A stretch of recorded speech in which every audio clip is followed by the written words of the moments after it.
In today's video, I'm going to purposely break my 7940X in an attempt to get better temperatures with liquid metal.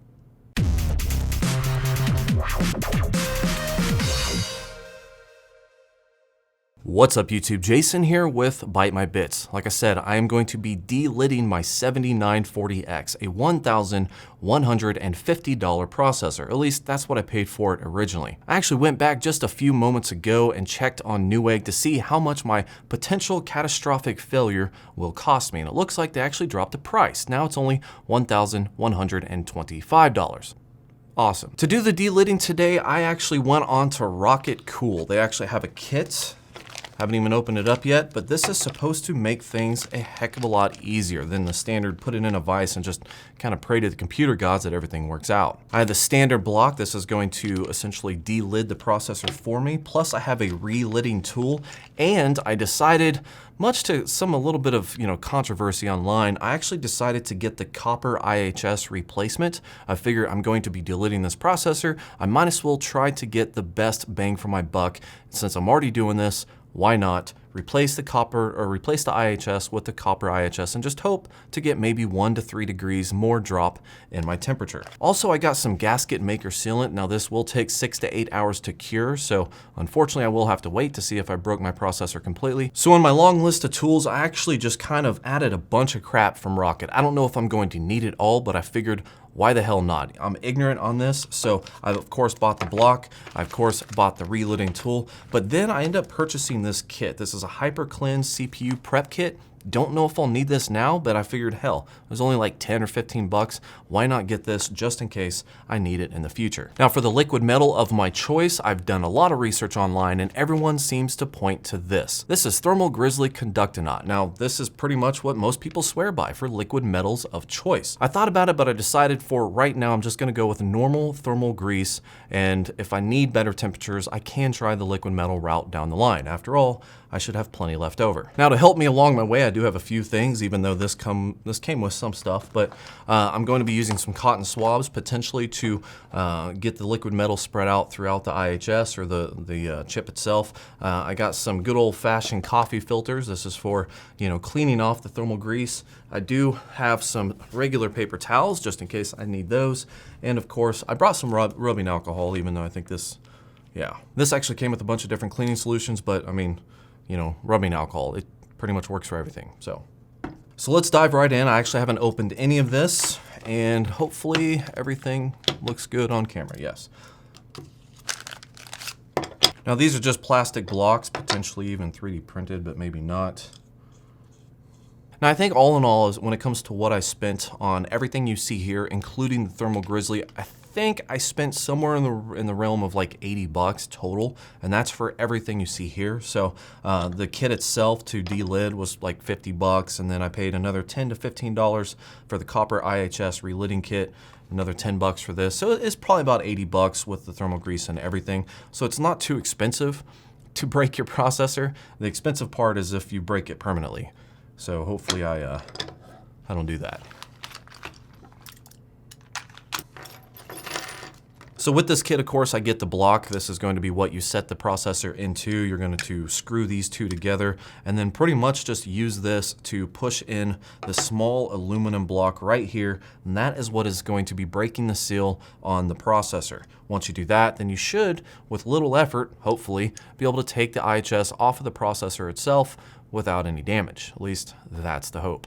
This is the relidding kit. So this should go on top of this, like so, and this is pretty much going to allow me to put the processor back in there, and I don't actually know how that works, so I'm gonna have to figure that out. But you put the processor back in there, clamp it down, and that basically holds it in place while your sealant or your glue or whatever your preference of choice is for resealing the CPU Ihs to the CPU, and that will hold it there while it cures. So to start this off, I need to line the arrow. As you can see here on this block, they have a little arrow on the side, and this is basically to align the arrow up here. So you want to place the processor in like so the arrow lines up. Let's see if I can get that on the other camera there. There we go. And before I go any farther, I do want to give a huge shout out to Gamersnexus. I watched a bunch of Steve's videos on his delidding process, his learning curve that he had when he was delidding 7900Xs, and I think that it's helped me a lot, kind of given me a lot of what to expect. He also gave me some tips, you know, some things that he ran into that hopefully I can apply in this video and avoid, you know, messing up a processor. So Steve actually almost broke a processor by getting liquid metal on some capacitors and some other stuff. So I'm gonna use, you know, his, and I wanna say failures loosely, but I wanna use his failures, you know, to hopefully not have any of my own. So, that looks crappy. And this is actually, I forgot to open this, but this is actually the copper Ihs replacement that hopefully would give me maybe a couple degrees even better temperatures than the standard Ihs that comes with it. So there's no promises there, but I'm really hoping that it does. And before I do that, I actually want to make sure I line this up right.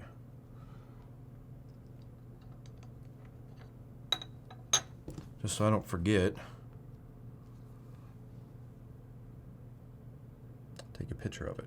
Okay, so once I get this placed in here and I get the arrows lined up, I want to make sure that I get everything, this little aluminum block moved over here. And if you don't have it moved over, you can always adjust it like that. You're just going to set this on the top, line that up, and then utilize these screws. There's only 2 of them. Then you're actually going to utilize these 3 screws. These are going to go in these holes right here. This is different from what I saw online, so that's interesting. And you're going to want to make sure to lock this in place snugly. That way there's no movement and no room for error when you're breaking your CPU. Pretty much I'm going to get these nice and snug, make sure that there's no movement in the block while I'm doing this.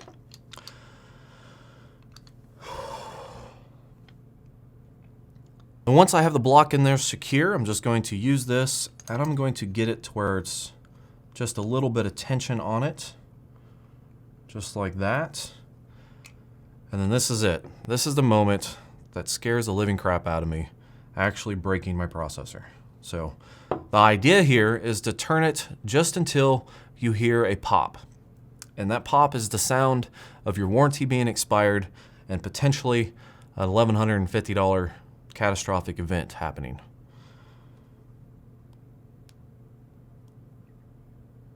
Oh God.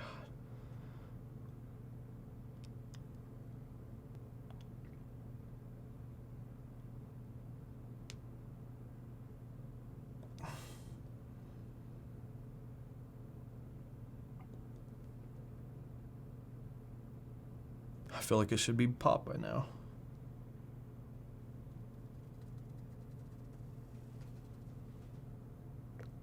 Oh, man.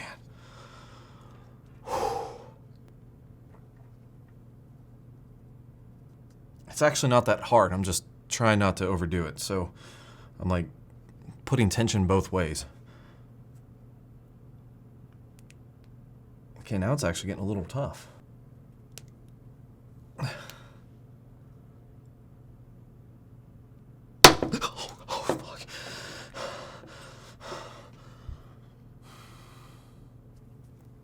And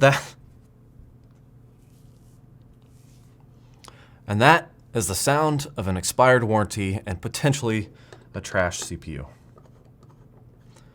Let's open it up and see the damage.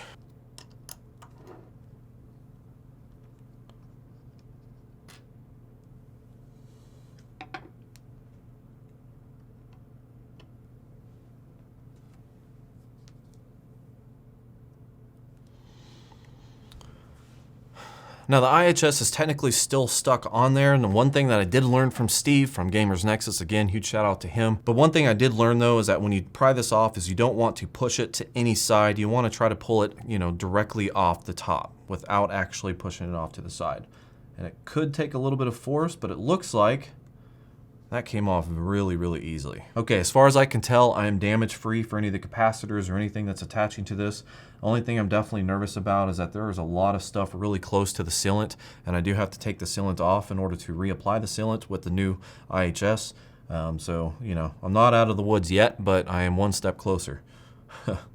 Now I actually saw online that some people used an iFixit toolkit. It has like a little plastic scrubber that I probably should have gotten. Out of all the crap that I got, I didn't get a plastic scrubber, and that probably would have made this a lot better, a lot easier, and possibly even a lot safer, but I didn't get that. It's like right here, I got a lot of these little tiny, I think those are capacitors right next to it. I don't even know if you can see it. I'll stick it up here. But a lot of those really tiny ones down there at the bottom, and that's gonna be really close. So, gotta be really careful. It's basically a mirror finish, looks great, no scratches or anything. I got most of the silicone pulled off, and I think it's ready to apply liquid metal. Now, for applying the liquid metal, something that I did see online, a big thing that they do, either A or one, apply like a nail polish on all the little capacitors around the edge there so you don't get anything on there, thus shorting it out. So I don't have any of that, but another option is to use tape. Put it around the center there, and then when you do that, you can spread the liquid metal a little bit more generously or easily and not risk any kind of like contamination on the electronics around it. So I'm going to do that instead.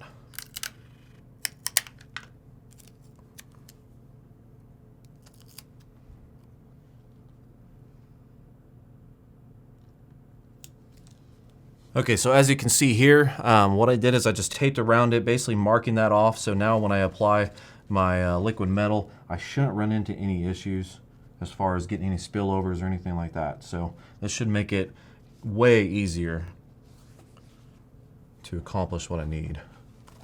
Okay, so it looks like the kit that comes with the Thermal Grizzly liquid metal actually gives you the spreaders that you need. So literally almost everything in that kit was a waste of my money.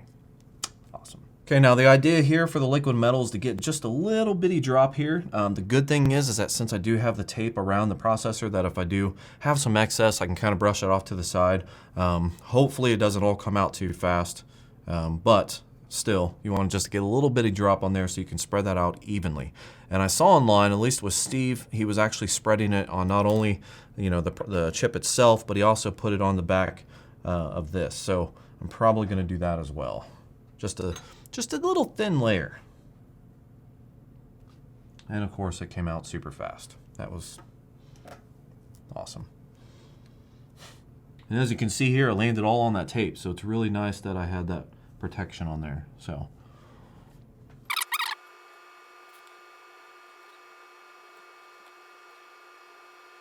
Okay, now I got the spread out, but this is a primary example of the wrong way to do it.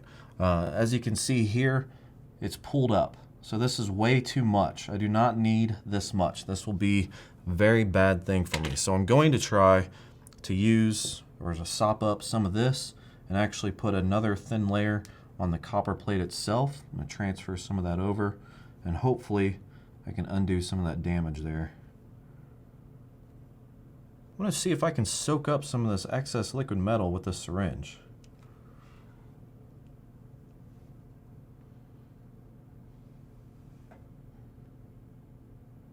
That did not do anything.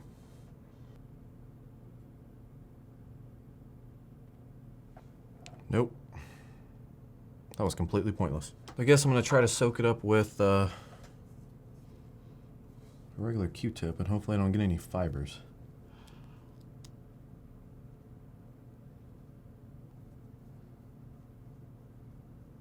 I think I'm good because what I ended up doing was, utilizing that tape that I put around the edge, which was the original idea, really. I mean, use the tape around the edge to kind of spread that excess stuff off to the side to help balance it out and not be like pooling up. So the last thing I want it to do is pull up. I just want a nice thin layer.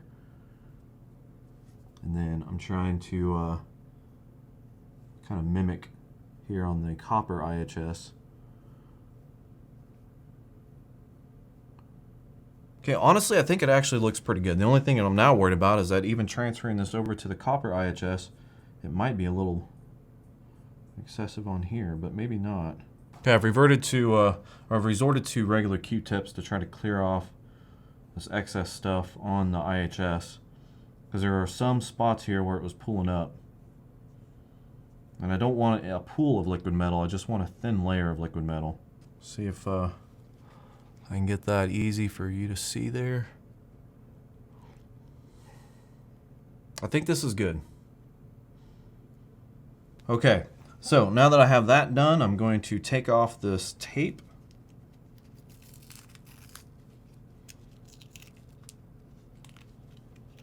Which was definitely a lifesaver.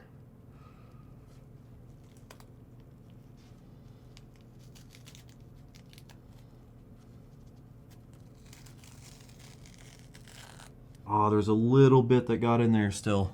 I gotta take that out. Remove that excess liquid metal just like that. Nice thin layer of liquid metal all over that. Now it's just a matter of resealing it. Maybe taking a little bit more attention to this copper IHS here. Remove just a little bit of this excess. So here's the block. I'm going to put this like that. Gonna line up the arrows like I did before. And then this should go, this should sit on it just like that. Before I do that, I'm gonna apply some sealant to it. Now this is just regular silicone, ultra black, advanced formula gasket maker. So this is pretty generic stuff, but I did buy it just to make sure I had what I needed. And I wanna make sure that I get a little bit here. I'm gonna do this kind of a thin layer. I want it to seal, but I don't want it to be too thick. And it looks like it's only gonna be attaching itself here on the sides here.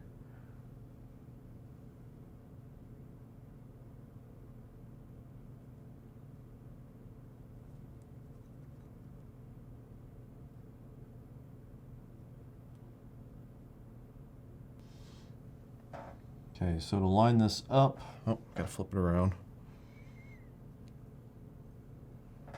So, lining this up with my pitcher. Actually, I think that's what this is for. I have never used this tool before, but I'm assuming this is gonna go on the top like so. Just gonna hold that down. Is it supposed to click in there?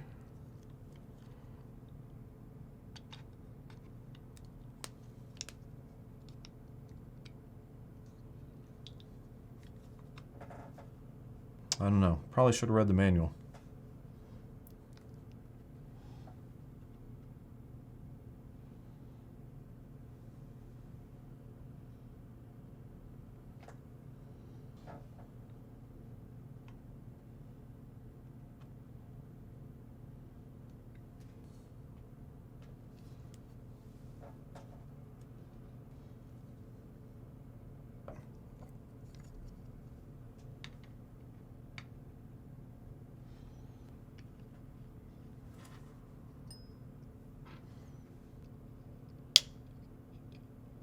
Okay, so this holds everything in place. This sits over the top, and then this should just screw in at the top and hold it in place while it cures.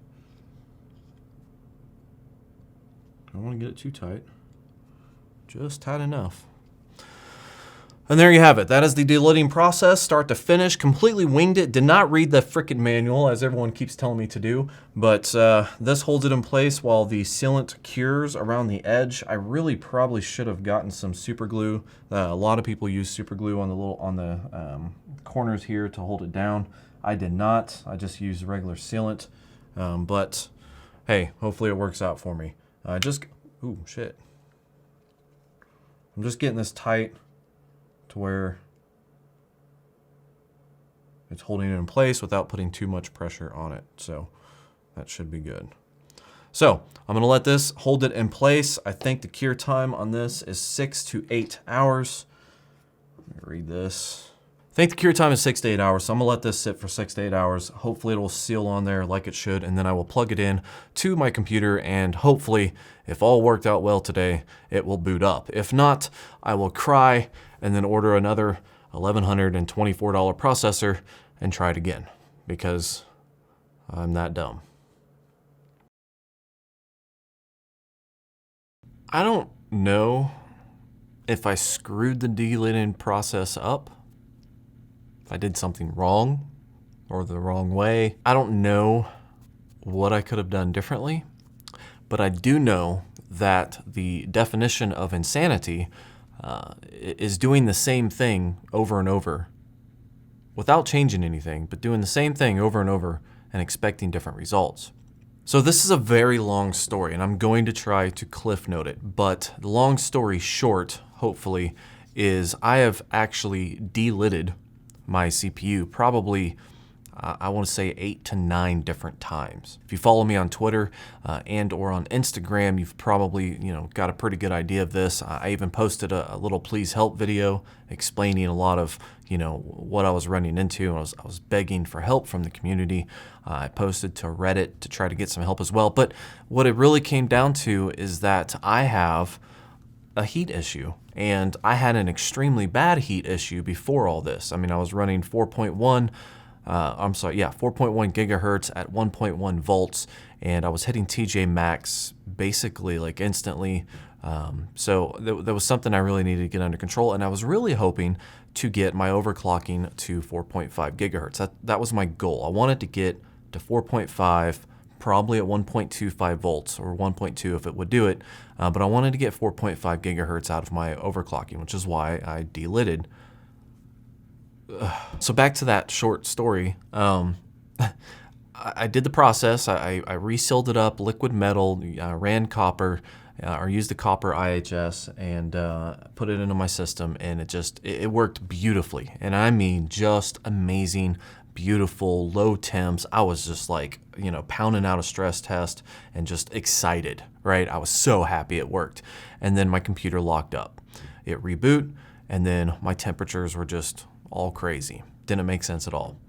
And that was a reoccurring theme after every time I re-delidded the thing, reapplied liquid metal, re-put it back into the computer, ran beautifully, lock up, went to crazy temperatures. I did this again 8 different times. Eventually I stopped sealing it up because it takes so long for the sealant to cure, and I didn't want to waste that time because I was trying to figure this out. So throughout this process, and I'll save you the agony of everything that I changed throughout each one, throughout this process I went from using the copper replacement IHS back to the stock IHS. I went from using liquid metal with the copper, liquid metal with the stock IHS, to just using regular, thermal grizzly, I think conductinaut or whatever the regular thermal paste is, not using liquid metal, just using regular paste. And the one constant here is that every single time, no matter what I did, no matter how I did it, it would run beautifully for anywhere between 20 minutes to 3 hours. It would lock up. I'm talking like just no blue screen of death, no error, just computer froze up. I would reboot, and then instantly from that reboot or from the lockup and from rebooting, my temperatures would be out of control again.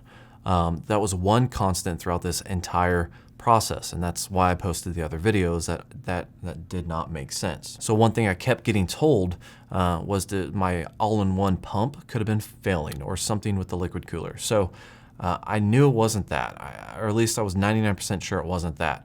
But everyone keeps saying, oh, it's probably this, probably that. I went through this, and it's probably this. So after enough people told me to do that, I swapped it out with my Kraken all-in-one cooler and did all the process again. I did not delid it, but it booted up, and it was still just crazy temperatures. So I tested with an entirely different all-in-one cooler, verified. I mean, that one's been running for years now, so I know that one works. And this new one was new, so I knew that one should be working, or at least I assumed it was. Still the same thing. I even went back, delidded the processor again. This one was with thermal paste, put it in there with the Kraken all-in-one, the replacement all-in-one cooler, and it did the exact same thing. It had amazing temperatures, albeit slightly lower than my newer version all-in-one cooler did. I'm sorry, slightly higher. Amazing temperatures, the computer locked up, rebooted, temperatures out of control. So same story, different cooler. I mean, I asked for advice, and I definitely appreciate all the troubleshooting steps thrown my way. That's why I posted the video asking for recommendations or advice. But I just want to say that, I've tested the cooler, I verified the cooler works, and the symptoms don't match, the cause as far as what a failing pump would be. So And that is literally, I mean, we're talking like a maximum of 67 to 72 Celsius under load, still running that 4.1 at 1.1 volts to lock up, reboot 100 degrees. I mean, that symptom does not make sense. And that 100 degrees is persistent. You know, there's no amount of reboots or anything that's going to fix that. Shy of one time, I literally like took off the bracket when the CPU IHS was not sealed up, and I just wiggled the IHS. I had thermal paste on it. I wiggled it, and I put everything back together. I had the same thing: low temps, lock, high temps. The symptoms is that it locks up and then it overheats immediately. So to me, I was thinking, okay, and this is why I kept delidding it and redoing the process. I was thinking, okay, you know, something, you know, from me applying the liquid metal or thermal paste, it gets heated up, like the processor heats up just by running it, and then it either creates a pocket or a bubble or something that is causing, you know, I have like 3 cores that are out of control. So something is causing, you know, a break in the connection between the die and the IHS. So that's why I kept taking it apart. And then I kind of verified to myself that was the case when I wiggled the IHS, and then all of a sudden it ran good again, locked up, and then, you know, ran bad again. So to me, it's like I had this perpetual problem with something getting moved out of the place. I don't know how. I mean, my most recent, what I have it right now, I have liquid metal, stock IHS, and it's sealed. So I came to this conclusion, like, I can't beat this thing. So I need to get the best that I possibly can. So I got rid of the thermal paste. I went back to liquid metal. I sealed it literally for like 12 hours. I let it cure before I put it into my computer, and I had it held down. I kind of used a different way of pushing it down because I was thinking to myself, the relidding process, it has this little screw that goes on the top. The relidding process maybe could cause a bunch of pressure in the center of the IHS, effectively, you know, creating a dry spot, you know, potentially creating a dry spot if that pressure is uneven. So I actually used the copper IHS above the standard IHS to level out that pressure. So most of that center pressure was being pushed down on the copper, and then a more dispersed pressure was being applied to the top of the stock IHS. In my mind, thinking, hey, you know, a little bit more like even pressure hopefully would avoid any kind of dry spots. That was the theory. But those symptoms were leading me in that direction, thinking that there's a dry spot or an air bubble or something popping up that comes from, you know, the processor heating up. And that's why it locks up, and then it reboots, and then it starts reading those new temperatures. It still doesn't make sense to me, but that was my troubleshooting steps, is just to keep re-delidding the damn thing and hoping that the next time it'd be better. I can say this. I've watched a ton of YouTube videos, I've read a ton online, and I can confidently say that I am doing right now the delidding process correct. Maybe not, but I'm about 99% sure that I am. I've used varying degrees of amounts of liquid metal.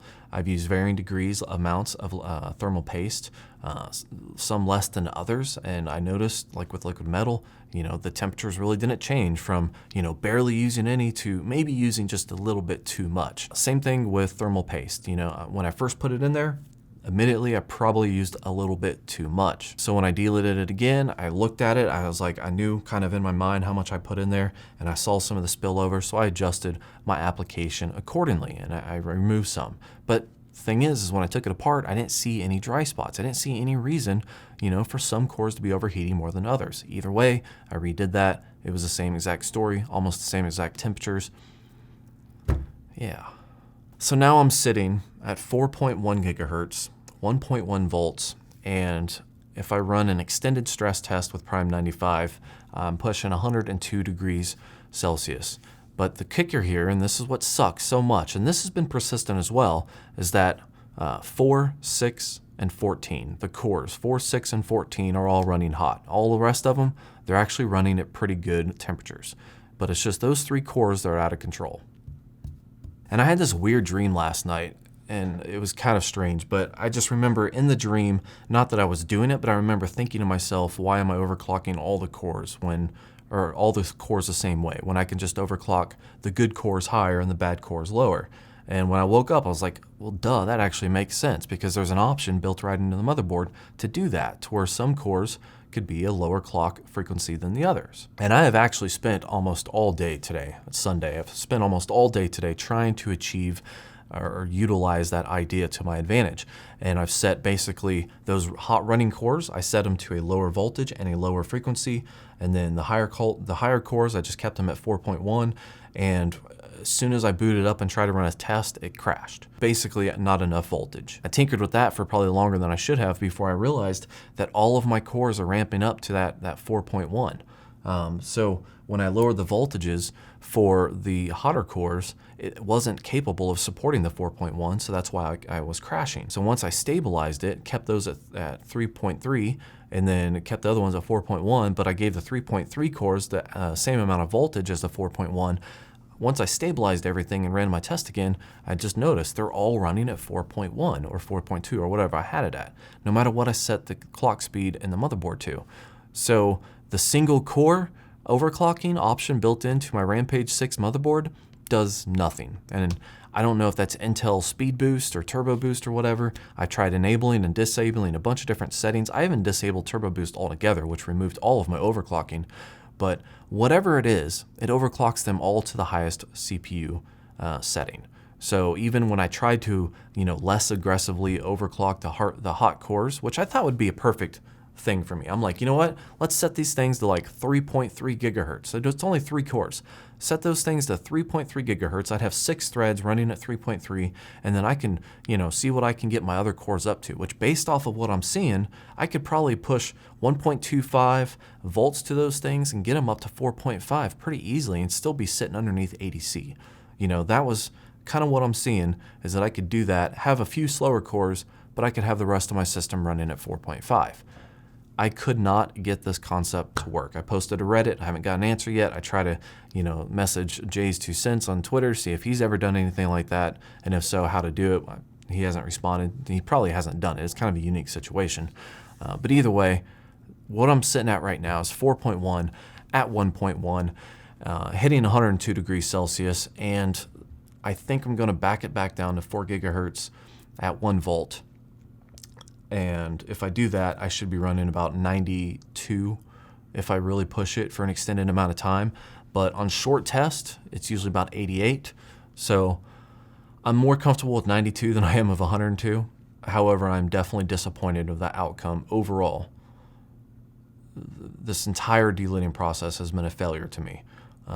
Technically speaking, I have technically gained a little bit heat reduction, technically. Because before, when I was at 4.1 at 1.1, as soon as I ran the test, it would just kick up the TJ max, 104 degrees. I mean, it was just almost instant. But now I can run it for basically 10 minutes before hitting 102. So the liquid metal application, the delidding process, that has gained me a little bit of a heat balancing thing or a heat reduction advantage now, but it's nowhere near what I think it should be. And I have no idea why. I cannot tell you why this is acting the way it is. I cannot tell you how to fix it. I've asked online, I've asked Reddit, I've posted a video. At the point now, where I'm at now, I'm just putting it to rest. I'm probably gonna back it down to 4 gigahertz at 1 volt just to deal with it, I guess. 4 gigahertz it is. So definitely a disappointment. The entire process has been interesting and disappointing, and I consider it to be an overall failure. As far as I know, I didn't damage the die. Everything looks good. Every time I take it apart, it looks great. All the capacitors are there. I have no contamination on the capacitors with liquid metal or anything like that. Everything looks good, and I've redone it over and over again. Varying amounts, different ways. It's all the same story. So yeah, that's where I'm at. If I could give one recommendation to anybody out there, I would probably say if you ever want to do this, there are a couple different options on eBay, and I think there's even a website. You probably just Google it yourself. I don't want to refer anybody to anything because I have no way of telling if they're legit, but there are services out there that will delid it for you who have dealt with this on multiple times, delid it for you, and even give you a guarantee of not screwing your chip up. If so, they'll replace it. So if you want to delid it with liquid metal, and you really are just nervous about screwing it up, I would probably send your CPU off to one of those services, pay the $100 or whatever it is, and get a delidded, lower temperature CPU back guaranteed, versus doing this yourself and risking a freaking $1,200 CPU just on a whim. So that would be my recommendation, is leave it to the experts, or at least people with a little bit more experience than you.